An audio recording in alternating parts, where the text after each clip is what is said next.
ባትሪው የማይወርደው የኤሌክትሪክ መኪና ኮሪያ ስጠብቀው ኢትዮጵያ አገኘሁት። ባትሪ የማይወርደው የኤሌክትሪክ መኪና ኮሪያ ስጠብቀው ኢትዮጵያ ሀገሬ ላይ ያገኘሁት። ያ ሀገራችን ላይ ያገኘሁት መኪናው ሃዩንዳይ አዮኒክ 9 ኤስዩቪ ፉል ሳይዝ ኤስዩቪ የሚባለው ተሽከርካሪ ነው። ባትሪ ካፓሲቲው የሚገርም 110.3 ኪሎዋት አወር ባትሪ ነው ያለው። ይሄ ማለት ሌሎቹ ከነ ሻኦሚ ከተጠቀምናቸው 100 ኪሎዋት አወር ኖሯቸው 900 ኪሎ ሜትር ነው የሚሄዱት። ይሄ WLTP የኢሮፕ ስታንዳርድን ተጠቅሞ ማለት ነው። በCLTC ቢሆን 800-900 ኪሎ ሜትር መሄድ ይችላል። ግን በWLTP ግን እስከ 620 ኪሎ ሜትር መጓዝ የሚችል ተሽከርካሪ ነው። መኪናውን ስትመለከተው ከፊት ለፊት መኪና የማይመስል ነገር አለው። ለምሳሌ እኛ መኪና ነው ለማለት ፊት ለፊቱ ላይ የምናውቃቸው ነገሮች አሉ። ቴል ላይት አለ፣ ሄር ላይት አለ፣ ከበስተኋላ የባክ መብራቶች አሉ፣ ሃይ ቢም ሎ ቢም የምንላቸው ቴል ላይት፣ ሄር ላይት። እነዚህ ነገሮች በቀኝና በግራ ሁሉ ጊዜ እንጠብቃለን። መኪና ላይ ያው ይጠበቃል፣ ብዙ ጊዜ የለመድነውም ነው። ነገር ግን ይሄ ተሽከርካሪ አቫንት ጋርድ የሚባል ጽንሰ ሐሳብ የሚከተል ተሽከርካሪ ነው። አቫንት ከጋርድ ማለት በፈረንሳይኛ በቀድሞ በጦርነት ሰዓት ላይ ከፊት ለፊት የሚሰለፉ ጦረኞችን የሚወክል ነው። አቫንት ጋርድ ማለት በዲዛይኖቹ ላይ የራሱን ሐሳብ ወይም የራሱን አዲስ ፈጠራ ለመጨመር የማይፈራ ማለት ነው። በተለይ ሳይበር ትራክን አይቶ ከሆነ መጀመሪያ እኮ መኪናው ሳይበር ትራክ ስታየው መኪና አይመስልም እንዴ? ይሄ መኪና ነው እንዴ ምናምን ተብሏል እኮ ታስታውሳለህ አይደል? ይሄ ማለት የአቫንት ጋርድ ስታይል ስለሚከተሉ ነው ተሽከርካሪዎቹ። አሁን ለምሳሌ እኛ ላሊበላ ህንጻ ምናምን ስታይ ህንጻው የተጀመረው ካናት ነው። ይሄ ማለት አቫንት ጋርድ ነው። እኛ ከምናውቀው ውጪ ማሰብ ማለት ነው። አዲስ እሳቤ ወደ 10 ሻንጣ መያዝ ይችላል። ከሁለቱ የድራይቨርና ፓሴንጀር ከሁለቱ ከተሳፋሪው ጋቢና ላይ ከሚቀመጡት ውጪ ያሉትን 5ቱንም ወንበሮች ማጠፍ ትችላል። ድሮ ታስታውሳለህ ስፖኪዮ ሲሰረቅ ተፈላጊያ በተለይ ኤሌክትሪክ መኪኖች ላይ አሁን ላይ ሌቦች በጣም ያስጠላባቸው ከበጣ ነገር አንደኛው የኤሌክትሪክ መኪና ስፖኪዮ እየቀነጠሱ የሚወስዱት ነገር። ይሄ ተሽከርካሪ ግን ዲጂታል ሳይድ ሚረር ነው ያለው። ስፖኪዮ የለውም። ስፖኪዮ ውስጥ ነው ያለው። 7 ኢንች የምታክል ስክሪን በሁለቱም ሳይድ አለ። በስፖኪዮ ቦታ 2 ካሜሮች አሉ ማለት ነው። የምከታተለው ትልቅ የፌስቡክ ቻናል አለ፣ ማይሌጅ ኢምፖሲብል ይባላል። ተመልካቾች ይህንን ሄደው ሰርች አድርገው ሊያዩት ይችላል። እና እዚህ ማይሌጅ ኢምፖሲብል የሚባለው የፌስቡክ ገጽ ላይ የነዳጅ መኪኖች የተጓዙትን ማይል ነው ፖስት የሚያደርጉት፣ ኦዲ ሆነውን ማለት ነው። ኢምፖሲብል የማይታሰብ ለምሳሌ እዛ ትናንትና ከተፖስተው መካከል ለምሳሌ ቼቪ ማሊቡ የምትባል ተሽከርካሪ የ2007 ሞዴል 401 ኪሎ ሜትር ተጓዘች ተብሎ ጉርስ ይባል ነበር። የትናንትና የዛሬ ዓመት ማርች 21 2025 ቀን አንድ ግለሰብ ግን የኤሌክትሪክ መኪና ፖስት ያደርጋል።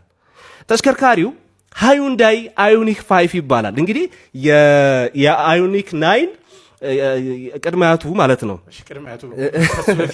ከሱ በፊት የነበረው አዮኒክ 5 ይባላል። እና ፖስት ሲያደርግ ሙሉ ለሙሉ መረጃውን ነው ያስቀመጠው።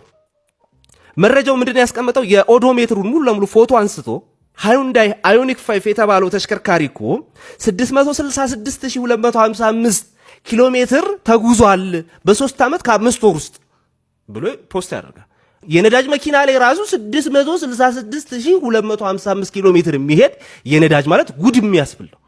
ቅድም ያልኩ የቼቪ ማሊቡ ተሽከርካሪ እኮ 400 ኪሎ ሜትር የ2007 ሞዴል ናት። ይሄ ተሽከርካሪው ኤሌክትሪክ ሆኖ 666255 ኪሎ ሜትር እንዴት ተጓዘ? በጣም ወደ 200-300 የሚያክል ኮመንት በውስጡ አለ። እንዴት ሆነ አጃይብ ብለው ማለት ነው። እና ይሄ ተሽከርካሪ 666ን እናነጻጽሩ። ለምሳሌ ከምድር እስከ ጨረቃ 380 ኪሎ ሜትር ነው። ስለዚህ 666255 ጨረቃ ሄደህ ትመለሳለህ ማለት ነው። እንደ አስትሮኖቶቹ ጨረቃ ወስዶ የሚመልስ ኪሎ ሜትር ተነርቷል። መረጃው የደረሰው ሃዩንዳይ 580 ኪሎ ሜትር ላይ ነበር። እና ይህን ግለሰብ በክብር ጠርቶ አዲስ ባትሪ ይሄው ቀይረንልሃል ብለው ለተሽከርካሪው አዲስ ባትሪ በነፃ ሰጥተውታል ማለት ነው። እኛ እዛ ቴክኖሎጂው በርቀት እንከታተለዋለን። በአካል ሲመጣ ግን ያለው ስሜት የተለየ ነው። ውስጥ ገብቻ አይቼዋለሁ። በጣም እናደንቃቸው ክቡር ኃይሌ ገብረስላሴ ነበሩ። እነ መልካሙ አሰፋን ሼር ሆልደሮች፣ የካምፓኒውን ማኔጅ የሚያደርጉ ትላልቅ ሰዎች እዛ ቦታ ላይ ተገኝተው ነበረ። ባለ 800 ቮልት አርኪቴክቸር የሚጠቀም የኤሌክትሪክ ቬሂክል ነው። ይሄ ማለት እንዳለ ኮንትሮለሮቹ፣ ኢንቨርተሮቹ፣ ገመዶቹ፣ ሃይቴንሽን ኬብል ሁሉም ነገር በ800 ቮልት የተቀናበረ ነው። ይሄ በጣም መልካም ጎኑ ምንድነው? ተሽከርካሪው በፍጥነት ቻርጅ የማድረግ እድሉን ከፍ ያደርገዋል። ቮልቴጁን በመጨመርና ከረንቱን ደግሞ በመቀነስ ነው። ለምሳሌ ፓወር ካልክ ከረንት ታይምስ ቮልቴጅ አይደለ? ወይም ደግሞ ፓወር ካልክ ከረንት ስኩዌር ታይም አድርገህ ምንድን ነው የምታደርገው? ሪዚስታንስ ነው። ስለዚህ ቮልቴጁን ጨምረህ ከረንቱን ስትቀንሰው እዛ ላይ ተሽከርካሪውን ቻርጅ ስታደርገው የሚፈጠረው ሂት እየቀነሰ ነው የሚመጣው።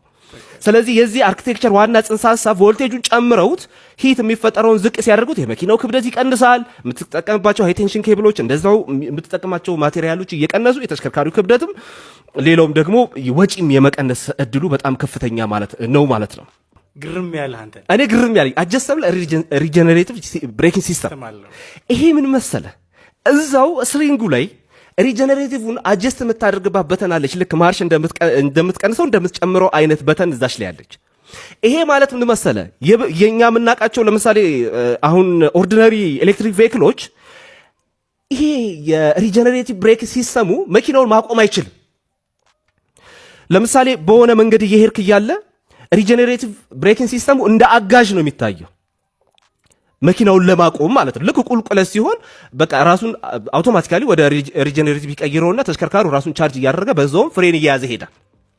ይሄ ግን ሌቭሎች አሉ። ከሌቭል 0 እስከ ሌቭል 3 ድረስ አሉት። ይሄ ማለት ምን ማለት እንደሆነ ስናብራራው የመጀመሪያው አይ ፔዳል ነው። በአንድ ፔዳል መንዳት ትችላለህ ኤሌክትሪክ መኪና። በአንድ ፔዳልህ ግን ስትነዳ ሌሎቹን መኪናውን ፍጹም ማቆም አትችልም። ይሄ ግን ምን ያደርጋል? ፓድል ሺፍተር አለው። ስለዚህ ሪጀነሬቲቭ ብሬክ ሲስተም የሆነ ቁልቁለት እየወረድክ ነው ወይ የሆነ ቦታ ላይ ፍሬም የሚያስፈልግ አይደለ? ያቺን ነገር ጭምቅ አድርገህ መያዝ ነው። ወደ ሌቭል 3 ስታደርገው መኪናውን ቀጥ አድርጎ ያቆምላል። መኪናንም ቻርጅ አድርገህ ፍሬንም ትይዛለህ ማለት ነው። አንተ ያንን የብሬክ ሲስተም ሳትጠቀም ፓድህ ሳይበላ በለመድናቸው ኤሌክትሪክ መኪኖች ላይ ብሬክ ጭምቅ ባደረክን ቁጥር የሚባክነው ኢነርጂ ምን አለ ማለት ነው? ቀረ ማለት ነው። አንተ በእጅህ መኪናውን ማቆም ትችላለህ። በጣም የሚገርም ቴክኖሎጂ። ይህን በጣም ወድጄዋለሁ። ኮሪያ ስንጠብቀው የት ነው ያገኘ ነው? ኢትዮጵያ ውስጥ ነው ያገኘ። ቬሂክል ቱ ኤቭሪቲንግ አሉት። ለምሳሌ ቬሂክል ቱ ሎድ አለ ለቤትህ፣ ቬሂክል ቱ ቬሂክል አለ ለመኪና መስጠት ፓወር መስጠት ትችላለህ በዚህ ተሽከርካሪ። ስለዚህ ማብራት ሲጠፋ መቸገር የለም ማለት ነው። ቬሂክል ቱ ግሪድም አለ። አሁን እሱ ወደፊት ቴክኖሎጂው ሲመጣ ቬሂክል ቱ ግሪድ ሲባል ምንድነው? ወደ ቆጣሪው ወይም ወደ መንግስት ተመልሳል። ናሽናል ግሪድ ወደ አገሪቷ ያለችው የኃይል ቋት ላይ ፓወር መመለስ ማለት። ይሄ ማለት አራተኛው አብዮት ብለን ከዚህ በፊት እናነሳዋን ነበር። ተሽከርካሪዎቹ ኢንተግሬትድ እየሆኑ መጥተዋል። አሁን ላይ ሴፍቲ ሬቲንጉ በጣም የሚገርም ነው። 5 ከ5 ያገኘ ነው። ግን እዚህ ጋር በጣም መሰረታዊ ነገር በተለይ ይሄኛው ተሽከርካሪ ያሻሻለው በጣም ጥሩ ነገሮች አሉ። ሃዩንዳይ ፓሊሴድ የሚባለው ተሽከርካሪ ላይ የተፈጠሩ ነገሮች ነበሩ ከዚህ በፊት። ይሄ ምንድነው? እንዳለ ሁሉ ወንበሮች ፓወርድ ናቸው። ጊር ነው።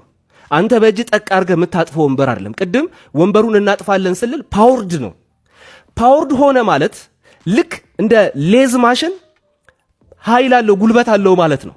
ስለዚህ እዛ ወንበር ስር ህፃን ቢኖርስ ነው ወንበሩን አውቶማቲክ ፓወርድ ስለሆነ ያቺን ሳታቅም ወይም የሆነች አይጥ ዘላ ነክታው ይሁን ምንም ይንካው አይምሮህም ስተህም ሊሆን ይችላል። ግን ወንበሩ ስር የሆነ ህፃን ቢኖርስ? ትናንትና ድጋሚ ሄጃለሁ ይሄን ቼክ ለማድረግ። ምን ይዤ መሰለ? አሻንጉሊት ይዤ ነው የሄድኩት። ወንበሩ ስር አድርጌው ያንን ሲስተም እና ሃይላንድ እታች እስሩ በማድረግ ቼክ ለማድረግ ሞክሬያለሁ። ይሄ የሚገርም መኪና ገበያችን ላይ ዋጋው ተወለታል። አው በዋጋ ደረጃ ግን ከ20 ሚሊዮን ትንሽ ዝቅ ያለ ዋጋ እንደተረከቡ ሰምቻለሁ። አሁን ላይ የወሰዱ ሰዎች ኢትዮጵያ ውስጥ ላንድ ክሩዘር ይሄ የነዳጅ መኪና የተወሰነ እኮ ሌክዠሪ ሉክ ያለው ነው 30-40 ሚሊዮን እየተሸጠ ያለበት ሁኔታ ነው ያለው። ስለዚህ ተሽከርካሪው በጣም ከሌሎቹ አንጻር ሲታይ በዛውም ፉል ኤሌክትሪክ ነው።